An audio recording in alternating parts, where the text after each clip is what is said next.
Ya Rasulullah, salamun alaik, ya rafi'a syani wa daraji, ya Rasulullah. Assalamualaikum warahmatullahi wabarakatuh. Saya Muhammad Taimul Ihsan, biasa dipanggil Pak Daim. Pada kesempatan kali ini, saya akan memaparkan sedikit tayangan video bentuk pembelajaran yang telah saya rangkum, yakni yang meliputi kegiatan pembuka, kegiatan inti, dan kegiatan penutup dengan tema Birrul Walidain atau berbakti kepada orang tua. Simak secara berikut ini. Assalamualaikum warahmatullahi wabarakatuh. Selamat pagi anak-anak semuanya. Bagaimana kabarnya?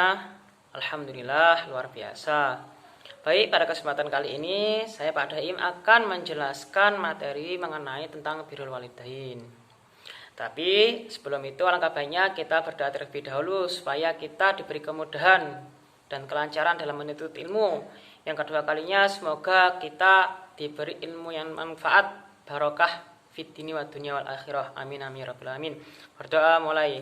Bismillahirrahmanirrahim. Raditu billahi rabbah wa bil islami dinah wa bi Muhammadin nabiyya wa rasulullah.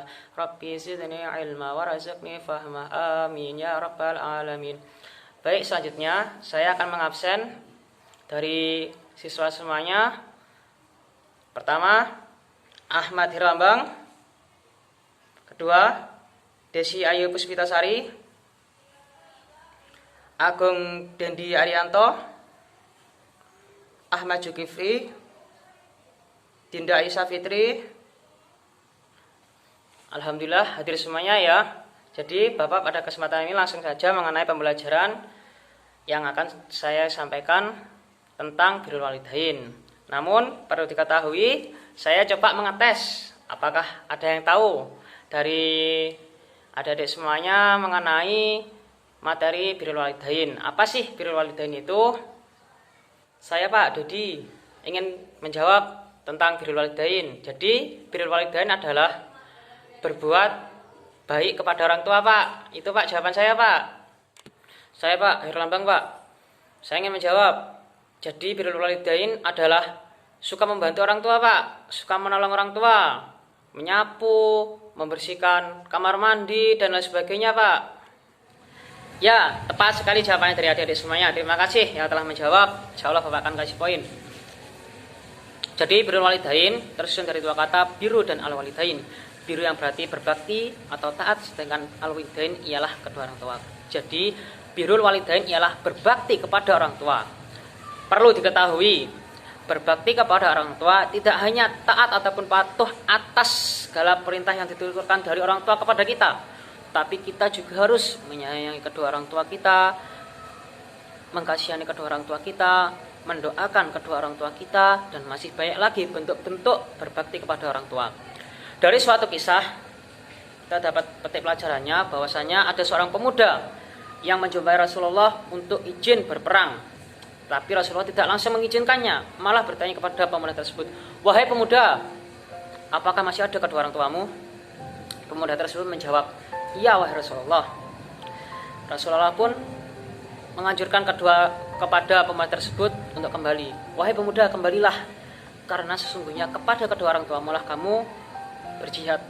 Dari sisi ini mengindikasikan bahwasannya taat kepada orang tua itu setara dengan jihad di jalan Allah, bahkan lebih tinggi pahalanya daripada jihad berperang di jalan Allah.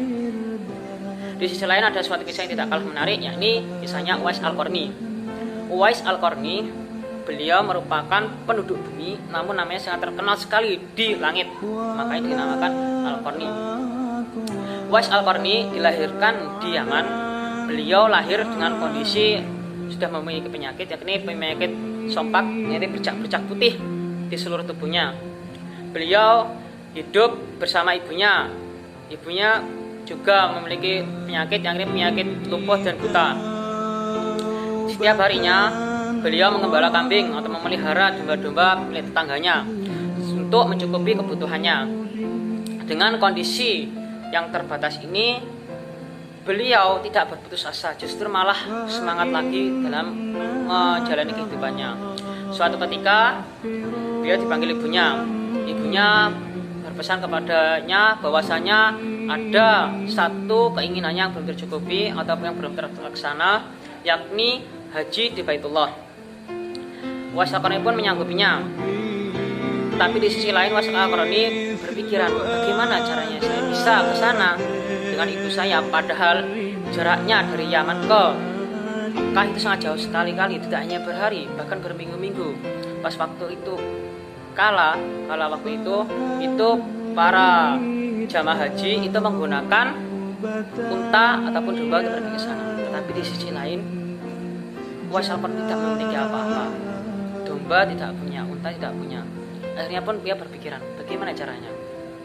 Suatu ketika ia dapat ide bahwasanya beliau membeli suatu domba. Dari hasil kerja payahnya tersebut, ia mendapatkan satu domba, yakni anak domba yang kecil. Tiap harinya anak domba tersebut digendongi naik turun bukit berkali-kali, yang tujuannya adalah untuk melatih dirinya untuk kuat, di sisi lain juga sebagai bentuk mengembara. Suatu ketika dombanya makin lama makin besar sehingga bebannya makin berat. Di sisi lain Uwais Al-Qarni semakin lama tubuhnya semakin kekar sehingga terbiasa memikul beban berat. Akhirnya jatuh tempo waktunya berhaji, beliau memutuskan untuk berhaji dengan ibunya untuk ke Baitullah. Beliau berjalan menggendong ibunya dari Yaman ke Makkah. Setelah tibanya di sana, beliau berhaji tawaf seperti biasanya, seperti halnya orang berhaji, dan beliau berdoa di sana. Setelah berdoa, beliau penyakitnya disembuhkan oleh Allah Subhanahu wa taala dan meninggalkan bekas bercak putih di tangannya saja. Setelah itu beliau pun pulang. Setelah berhaji pulang ke rumahnya. Suatu ketika Uwais Al-Qarni itu izin kepada ibunya untuk menemui Rasulullah karena bukti kecintaannya kepada Rasulullah. Akhirnya ibunya mengizinkan dengan syarat, setelah kamu tiba di sana, setelah urusannya selesai, kamu harus segera pulang ya nak. Baik ibu. Akhirnya Uwais Al-Qarni ke sana, ke rumahnya Rasulullah. Setibanya di sana, beliau langsung mengetuk pintu dan salam. Di sana dijawab salamnya oleh istrinya, yakni Aisyah radhiyallahu anha. Lalu Uwais Al-Qarni bertanya, di mana Rasulullah? Jadi Aisyah menjawab, Rasulullah sedang berperang dan tidak tahu kapan pulangnya. Dia pun bingung. Uwais Al-Qarni di sisi lain beliau juga memiliki tanggungan atas orang tuanya, di sisi lain pula dia sangat ingin sekali bertemu Rasulullah. Akhirnya pun dia memutuskan untuk pulang, tapi beliau meninggalkan suatu pesan kepada Siti Aisyah untuk memberitakan bahwasanya ada seorang pemuda yang ingin bertemu dengan Rasulullah. Akhirnya pun beliau pulang, Uwais Al-Qarni. Suatu ketika setelah tibanya Rasulullah pulang, Siti Aisyah menceritakan kepada Rasulullah bahwasanya ada seorang pemuda yang ingin menemuinya. Uwais Al-Qarni menceritakan kepada Siti Aisyah bahwasanya ia adalah Uwais Al-Qarni. Namanya Uwais Al-Qarni, ia adalah penduduk bumi, namun sangat terkenal namanya di langit. Istilahnya ada suatu forum bahwasanya dengan Khalifah Rasulullah juga menceritakan bahwasannya ada seorang pemuda yang namanya terkenal di langit, yakni Uwais Al-Qarni. Rasulullah menganjurkan kepada Khalifah Umar, pas waktu itu ada Khalifah Umar dan Khalifah Ali, untuk meminta doa kepadanya. Lambat laun, akhirnya Khalifah Umar bertemu dengan Uwais Al-Qarni. Setelah itu banyak kejadian-kejadian, akhirnya Uwais Al-Qarni meninggal, wafat.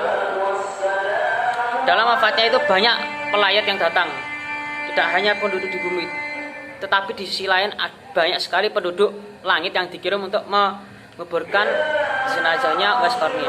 Dari sini kita dapat mengambil kesimpulan bahwasanya betapa pentingnya taat kepada orang tua. Bahkan taat kepada orang tua melebihi pahalanya dari berperang di jalan Allah. Mengapa demikian?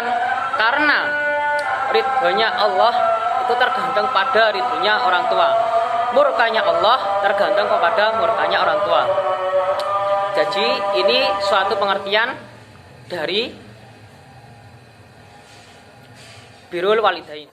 Selanjutnya ialah penggolongan orang tua dalam Islam. Dalam Islam sendiri itu orang tua digolongkan menjadi 3 bagian. Yang pertama ialah orang tua ruh, orang tua jasad, dan orang tua mertua. Orang tua ruh ialah orang yang paling banyak sekali berperan dalam membina jiwa rohani kita, mendidik kita, memberikan kita ilmu. Beliau ialah seorang guru.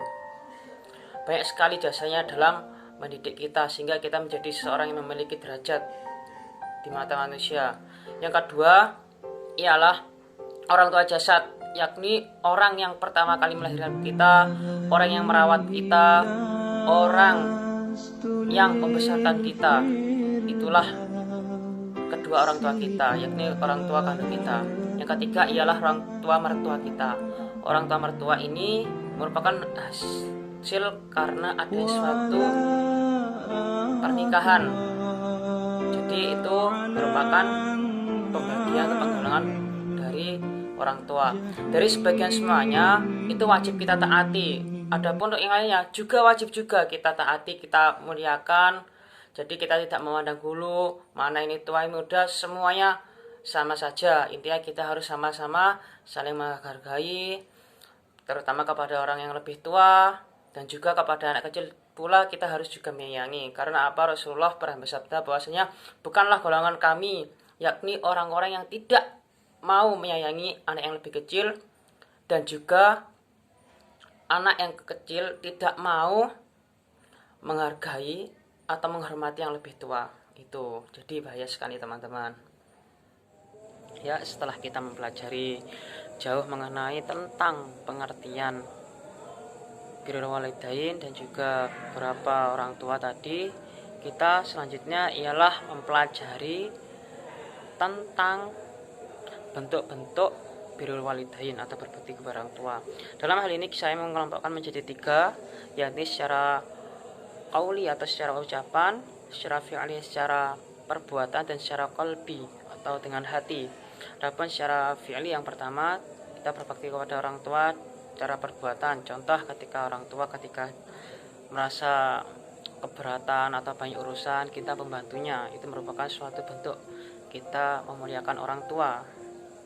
Yang kedua ialah secara lisan, artinya apa? Kita tidak diperbolehkan untuk berbicara kotor, berbicara dengan nada keras kepada orang tua.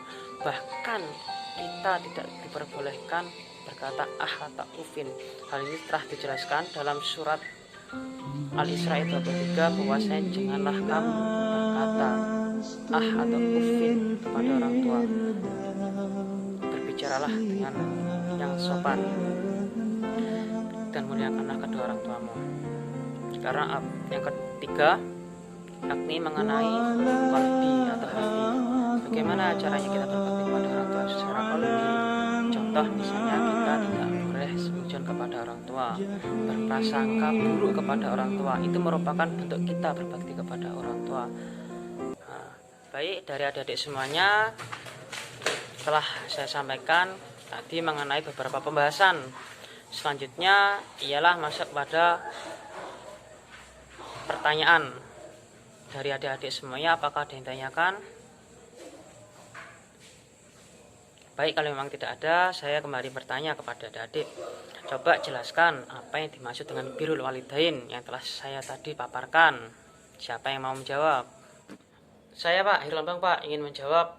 Jadi birrul walidain ialah berasal dari 2 suku kata, yakni biru yang berarti berbakti, sedangkan walidain atau al-walidain itu kedua orang tua. Jadi birrul walidain ialah berbakti kepada kedua orang tua atau taat kepada kedua orang tua. Cukup Pak. Nah, terima kasih atas jawabannya dari Lambang. Jawabannya tepat sekali, birrul walidain ialah berbakti kepada kedua orang tua. Nah, untuk pembelajaran hari ini saya cukupkan. Untuk pertemuan berikutnya silakan hafalkan surat Al-Isra ayat 23. Untuk menutup pembelajaran hari ini, marilah kita tutup dengan doa kafaratul majelis bersama-sama. Bismillahirrahmanirrahim. Subhanakallahumma wa bihamdika asyhadu an la ilaha illa anta astaghfiruka wa atubu ilaik. Sekian dari saya, kurang lebih mohon maaf. Wassalamualaikum warahmatullahi wabarakatuh.